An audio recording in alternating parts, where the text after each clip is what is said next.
Joseph Vijay எனும் நான்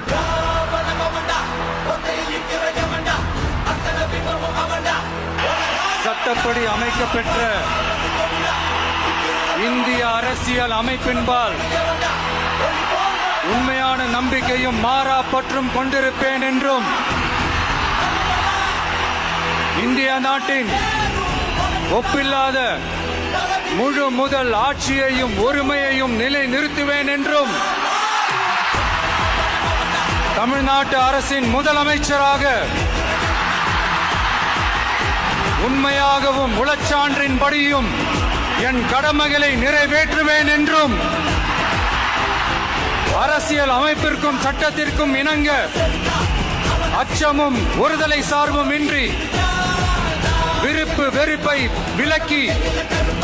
பலதரப்பட்ட மக்கள் அனைவருக்கும்